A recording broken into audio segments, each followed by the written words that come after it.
নমস্কার বন্ধুরা, মনীষা রান্নাঘরে সবাইকে স্বাগত।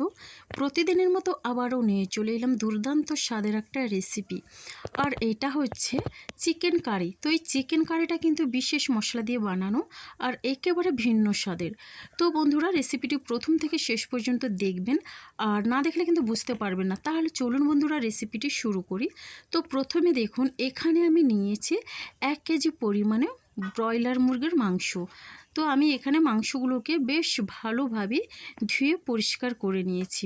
আর দেখেই বুঝতে পারছেন, এটা ছিদ্রওয়ালা থালায় কিন্তু আমি রেখেছি। এতে করে কিন্তু মাংসর থেকে জলগুলো কিন্তু সব ঝরে গেছে। আর এই মাংসগুলোকে এখন আমি ম্যারিনেট করে নেব। তো মাংসটা ম্যারিনেট করার জন্য এখানে আমি একটা বড় পাত্রে নিয়ে নিয়েছি। আর প্রথমেই আমি দিয়ে দিচ্ছি এখানে স্বাদ অনুসারে লবণ, দিয়ে দিচ্ছি ছোটো চামচের 4 চামচ পরিমাণে টক দই।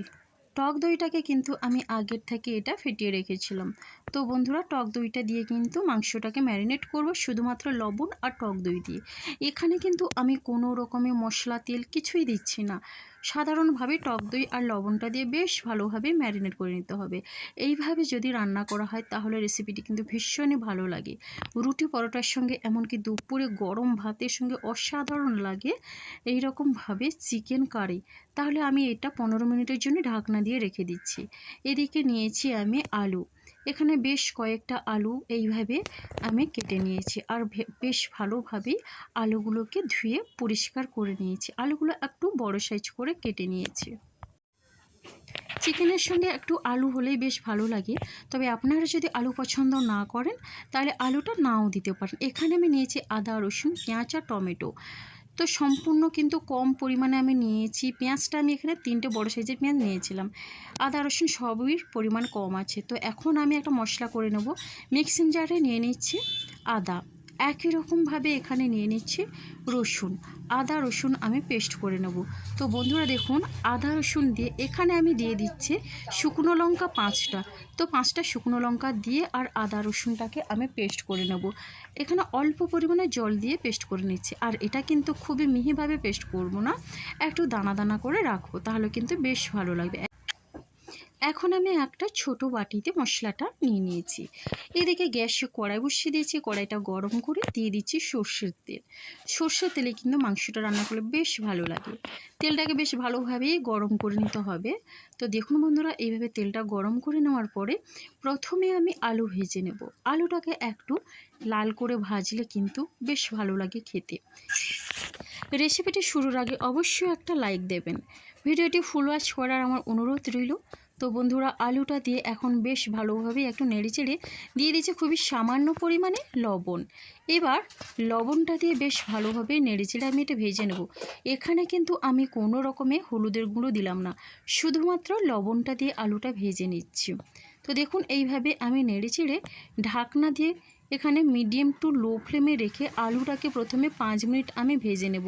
এতে করে কিন্তু আলুটা অনেকটা পরিমাণে সেদ্ধ হয়ে যায় আর রেসিপিটা কিন্তু বেশ ভালো লাগে। দেখছেন তো বন্ধুরা, আলুটার কালারটা কিন্তু চেঞ্জ হয়ে গেছে, একটু সোনালি কালার করে আলুটাকে ভেজে নিতে হবে। এইভাবে আমি ঢাকনাটা খুলে নেড়ে চেড়ে আরও 3-4 মিনিটের মতো আলুটাকে মিডিয়াম ফ্লেমে ভেজে নিয়েছি। তো আলুটার কালারটা কিন্তু এইভাবেই রাখতে হবে। আলুটা এখন ভেজে আমি তুলে নিলাম। এবার ওই তেলের মধ্যেই আরও সামান্য পরিমাণে সর্ষের তেল আমি দিয়ে দিলাম। এখানে গরম মশলা দিয়ে দিলাম, এলাচ, দারচিনি আর লবঙ্গ দিয়ে দিলাম, 2টো তেজপাতা। এবার 1/2 চামচ পরিমাণে দিয়ে দিলাম গোটা সাদা জিরে। এবার এই ফোড়নটাকে একটু নেড়ে নিচ্ছি। ফোড়ন থেকে একটা মিষ্টি গন্ধ বেরোবে আর তখন আমি এখানে দিয়ে দিচ্ছি পেঁয়াজ কুচি। পেঁয়াজের পরিমাণটা এখানে কিন্তু খুবই সামান্য। মশলাগুলো আপনারা আপনাদের পরিমাণ অনুযায়ী দেবেন। যেভাবে আপনারা মাংসটা নেবেন সেই বুঝে মশলার পরিমাণটা বাড়িয়ে বা কমিয়ে নেবেন। এখন আমি পেঁয়াজটা দিয়ে বেশ ভালোভাবেই নেড়ে চেড়ে নিচ্ছি।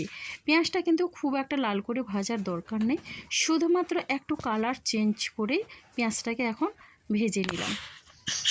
এবার দেখুন বন্ধুরা, পেঁয়াজটা কিন্তু হালকা করে ভেজে নিয়েছি। আর পেঁয়াজটা এইভাবে ভেজে নিয়ে বেটে রাখা আদা, রসুন আর শুকনো লঙ্কাটা আমি দিয়ে দিলাম। এই বাটা মশলাটা আপনারা চাইলে শিলপাটায়ও বেটে নিতে পারেন। তো বন্ধুরা দেখুন, এখন আমি এই মশলাটা দিয়ে একটু নেড়েচেড়ে নিচ্ছি। এটা কিন্তু লো ফ্লেমে মশলাটা আমি কষিয়ে নিচ্ছি।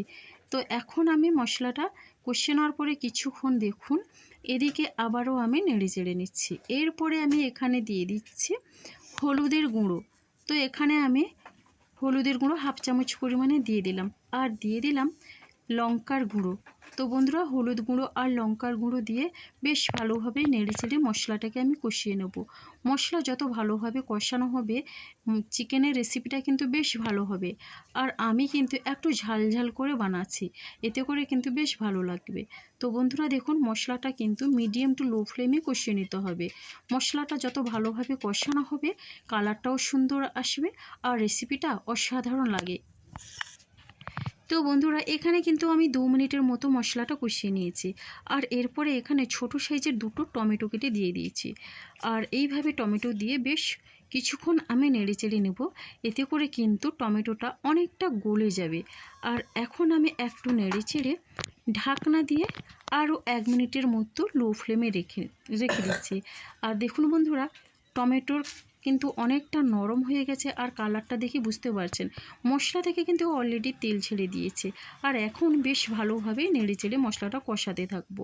মশলাটা ভালোভাবে কষিয়ে নিলে কিন্তু কালারটা বেশ ভালো আসবে। তো বন্ধুরা দেখুন আরও আমি 1 মিনিটের মতো মশলাটা কষিয়ে নিয়ে এবার এখানে আমি দিয়ে দিচ্ছি ম্যারিনেট করা চিকেন। তো চিকেনটা দিয়ে বেশ ভালোভাবে আরও আমি 3-4 মিনিটের মতো কষিয়ে নেব। তো বন্ধুরা চিকেনটাকে কিন্তু বেশি কষানোর দরকার নেই। তো বন্ধুরা এটা কিন্তু বেশি কষানোর দরকার নেই, কেননা এই মাংসটা কিন্তু অনেক নরম হয়ে থাকে। বেশি কষালে কিন্তু মাংসগুলো ভেঙে যায়, দেখতে ভালো লাগে না, আর খেতেও কিন্তু খুব একটা ভালো লাগে না। তবে আমি এখানে কিন্তু 5-7 মিনিটের মতো কষাবো। তো এখন দেখুন কিছুক্ষণ নেড়েচেড়ে ঢাকনা দিয়ে 4-5 মিনিটের মতো আমি মিডিয়াম টু লো ফ্লেমে রান্না করে নিচ্ছি। দেখুন এখন ঢাকনা খুলে আরও কিছুক্ষণ কিন্তু নেড়েচেড়ে নিচ্ছি।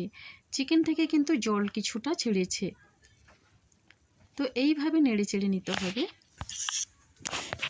তো বন্ধুরা দেখুন এখন আমি ভেজে রাখা আলুটা দিয়ে দিচ্ছি, আর আলু দিয়ে মাংসটাকে কিন্তু বেশ ভালোভাবে কষাতে হবে, এতে করে কিন্তু আলুটা অনেকটা সিদ্ধ হয়ে যায়, আর আলুর মধ্যে কিন্তু মশলাটা বেশ ভালোভাবেই ঢুকে, তাহলে কিন্তু বেশ ভালো হয়। তো বন্ধুরা এইভাবে যদি একবার রান্না করে খান তাহলে কিন্তু এই পদ্ধতিটা বারবার অবলম্বন করবেন। তো বন্ধুরা দেখুন আলুটা দিয়ে এখানে আমি কিন্তু মিডিয়াম ফ্লেমে কষিয়ে নিচ্ছি।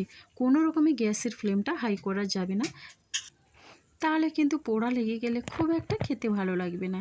এইভাবে করে কিন্তু আমি মিডিয়াম ফ্লেমে রেখে মাংসটাকে কষাতেই থাকবো, আর অনবরত কিন্তু আমি এই খুন্তিটা নাড়াতেই থাকবো, তা নাহলে কিন্তু পোড়া লেগে যাবে।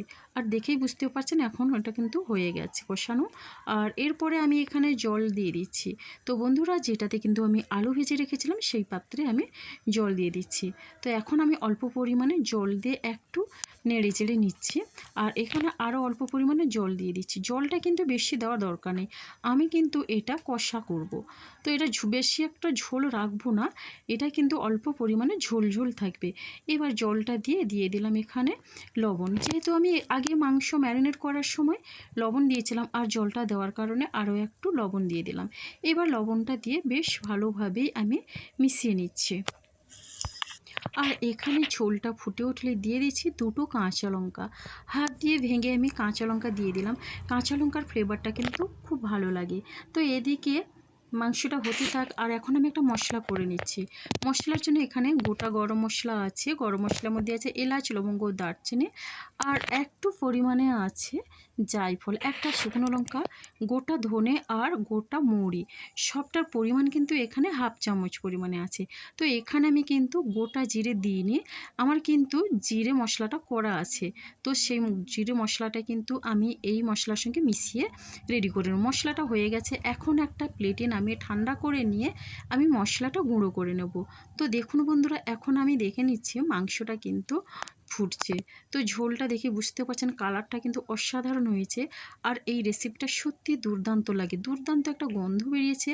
তো দেখুন বন্ধুরা ঝোলটা কিন্তু আর বেশি আমি শুকাবো না। তো এরপরে আমি এখানে যে ভাজা মশলাটা করেছিলাম এখান থেকে আমি অর্ধেকটা পরিমাণ এইভাবে করে কিন্তু আমি ছড়িয়ে দিচ্ছি। আর এই মশলাটা দিয়ে রান্না করলে কিন্তু বেশ ভালো লাগে। তো বন্ধুরা, আমি যে মশলাটা তৈরি করলাম তার সঙ্গে কিন্তু ভাজা জিরে মশলাটা আমি দিয়ে দিয়েছি। তো এখন আমি এই মশলাটা দিয়ে খুন্তি দিয়ে বেশ ভালোভাবে নেড়ে চেড়ে নিলাম। গরম ভাতের সঙ্গে কিন্তু দারুণ লাগে, লুচি রুটি পরোটা সবটার সঙ্গে চিকেনের এই রেসিপিটা অসাধারণ। তো বন্ধুরা দেখুন, এখন যে বাকি মশলাটা ছিল সেটা দিয়ে এখন আমি আরও একটু নেড়ে চেড়ে নিচ্ছি। ঝোলের পরিমাণটা কিন্তু অনেকটা কমে গেছে। তো দেখেই বুঝতে পারছেন অসাধারণ হয়েছে এই রেসিপিটা। এখন ঢাকনা দিয়ে আমি গ্যাসটা বন্ধ করে স্ট্যান্ডিং টাইমের জন্য রেখে দিচ্ছি 5 মিনিট। তো বন্ধুরা 5 মিনিট পরে ফিরে এলাম। তো এইভাবে করে কিন্তু পরিবেশন করতে পারেন, এটা পরিবেশনের জন্য একেবারেই রেডি। তো বন্ধুরা আজকের রেসিপিটা এই পর্যন্ত। আগামীকাল আসবো আবার একটা নতুন রেসিপি নিয়ে। আপনারা সবাই সুস্থ থাকুন, ভালো থাকুন। অসংখ্য ধন্যবাদ।